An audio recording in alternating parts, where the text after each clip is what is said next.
so you're alive. I guess I'll just go ahead and get this out of the way. I know that I sound like this too.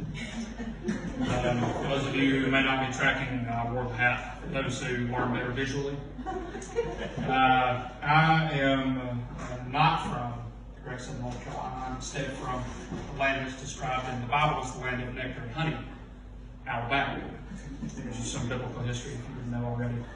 And not gonna lie, when I first came up here, I was a little bit nervous because I didn't know, been in Alabama my whole life. North Carolina's a different animal.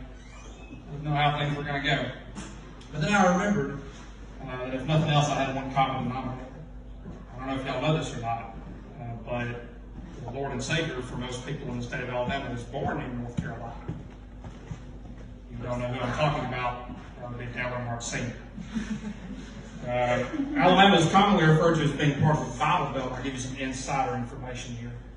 Being in the Bible Belt means we have a lot of churches.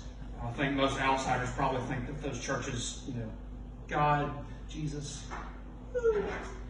that would be a mistake. Those churches are singing praises to Dale,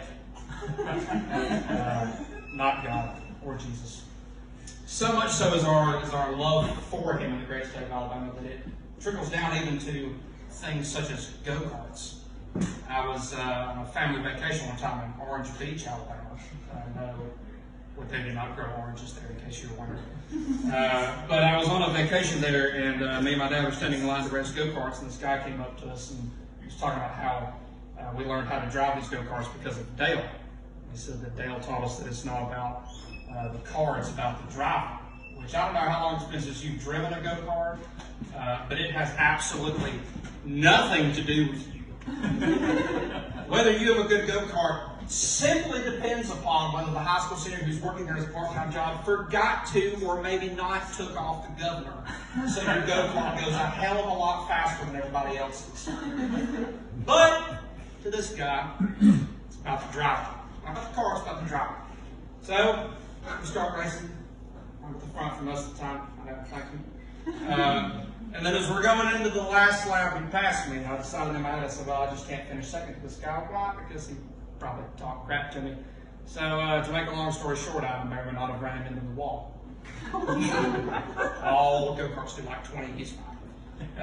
We got done, and he came up to me, and he was, so happy. So happy.